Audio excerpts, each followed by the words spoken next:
Oi, pessoal, tudo bem? Esses dias eu estava estudando e eu estava lendo uma reportagem que dizia alguns dados da Organização Mundial da Saúde. E lá estava falando que uma em cada 10 pessoas no mundo, né? Então, cerca de 600 milhões de pessoas adoecem devido à ingestão de alimentos contaminados. E em torno de 420 mil pessoas morrem por esse motivo. Então, eu resolvi falar aqui com vocês hoje a respeito da segurança alimentar, a respeito do alimento seguro, né? Da gente estar produzindo um alimento seguro.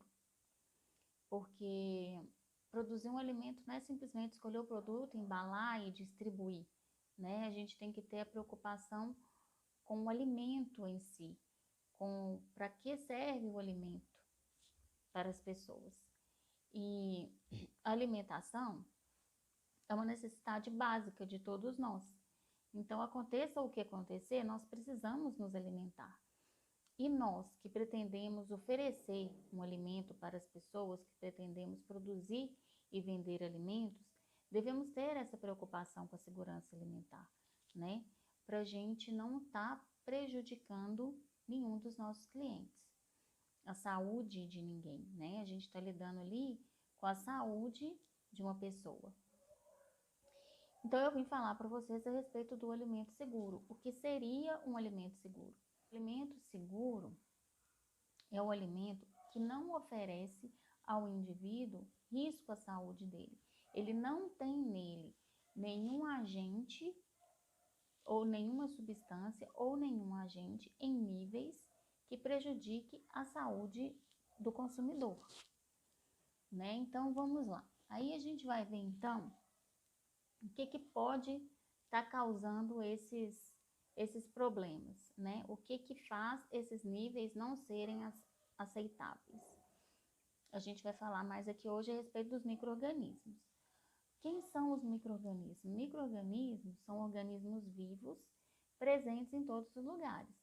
Está presente no ar, está presente no nosso corpo, já está naturalmente presente no alimento, presente na bancada, né? E eles precisam, da mesma forma que nós precisamos de condições para nos desenvolver, eles também precisam de condições para eles poderem se multiplicar, né?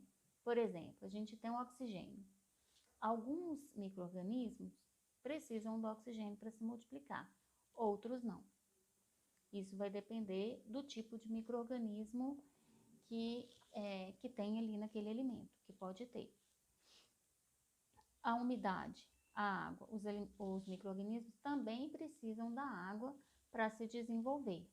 Tanto que alimentos com mais água, com teor de água maior, com mais umidade, são os alimentos perecíveis, né? Que eles precisam de condições especiais de armazenamento. E os alimentos, às vezes, mais secos, que têm menos água, às vezes a gente pode estar guardando num armário sem refrigeração, né? Porque ele não tem esse ambiente propício para a multiplicação de micro-organismos. Outro fator é a temperatura. Os micro-organismos normalmente se desenvolvem entre 5 e 60 graus. Os micro-organismos de interesse nos alimentos, tá, gente? Eles se desenvolvem entre 5 e 60 graus. Então, por exemplo, a temperatura ambiente é ideal para o crescimento de micro-organismos. Então, é ali que ele vai se multiplicar cada vez mais rápido, né? Se a gente for considerar uma bactéria presente num alimento, considerando uma só, em 15 minutos já são duas. Mais 15 minutos são 4. E vai assim por diante. Em 6 horas, a gente tem 1 milhão de bactérias lá. Então, contamina o alimento. E qual que é o maior problema? Que normalmente essas bactérias contaminantes, o alimento contaminado, ele não apresenta alteração de cor, de sabor, né? De textura. A gente não percebe que ele está lá. O alimento está contaminado, ele não está estragado. Porque um alimento estragado, ele é rejeitado. O contaminado, a gente nem percebe que os micro-organismos estão ali presentes. Ah, então tá, mas o micro-organismo está presente na nossa mão, está presente no ambiente, no próprio alimento, tem essas condições. O que que a gente pode fazer em relação a isso, né? A gente tem aqui no Brasil, é a Anvisa que regula, que dá normas para a gente poder estar adequando o nosso estabelecimento produtor de alimentos para poder oferecer um alimento seguro, né? Mas tem algumas atitudes, né? Algumas ferramentas já que a gente pode utilizar para tentar reduzir, né? Por exemplo, agora a gente já sabe que a temperatura do micro-organismo é entre 0 e 60 graus. Se a gente está produzindo o alimento, está fazendo ali, né? Está mexendo na manipulação, a gente pode refrigerar o alimento. A gente sabe que a 5 graus o crescimento dele vai ser bem reduzido. Continua multiplicando, mas numa velocidade muito menor, né? Se a gente congelar o alimento, a gente praticamente para o crescimento dos micro-organismos ali, né? Em temperaturas abaixo de 18 graus, menor que menos 18 graus, né? E, por exemplo, a temperatura alta, acima de 60 graus, você já começa a destruir os micro-organismos. A grande maioria deles em 70 graus, você já diminui, né?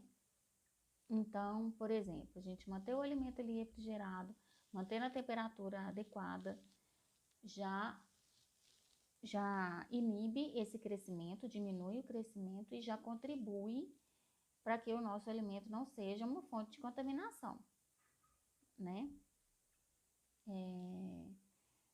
Outros fatores, a higienização das mãos, que a gente sempre vai estar falando aqui da higienização das mãos, da higienização das bancadas, né? Da higienização de tudo que for ser utilizado para a manipulação dos alimentos. Outro fator interessante da gente estar observando é o tipo de micro-organismo para cada tipo de alimento, né? Por exemplo, eu falei aqui do oxigênio. Tem as bactérias que precisam do oxigênio para poder estar se multiplicando.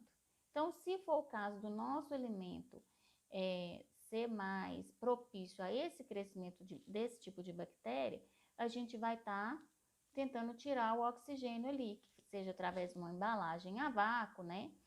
E já ao contrário, por exemplo, os alimentos enlatados e as conservas podem ter o crescimento da bactéria conhecida como Clostridium botulinum, que pode causar o botulismo se o alimento não foi preparado conforme a segurança alimentar, né? Conforme os padrões da vigilância sanitária. Ele pode estar causando essa doença. E ele não precisa de oxigênio. Então, às vezes, né, depende muito de qual produto a gente escolheu para trabalhar, né? O tipo de bactéria presente ali, isso depois a gente vai estar abordando, tá? Quais os tipos de bactéria mais propícios para qual tipo de alimento, qual a temperatura que ela cresce, né? Qual as condições melhores para cada tipo de alimento. Mas, de uma forma geral, assim a gente já consegue ir minimizando o risco de contaminação do nosso alimento, né? Então, é muito importante o manipulador de alimentos, a gente, enquanto manipulador de alimentos, ter essa consciência de que a gente está tratando com a saúde das pessoas, né? Que a gente pode colocar em risco a saúde de alguém, né? Vamos pensar mais nisso, tentar trabalhar dentro das regras, né? Dentro da legislação. A legislação está aí para nos orientar, para a gente poder ter um parâmetro a seguir, né? Então, vamos estudando, continuar estudando cada vez mais. Até a próxima.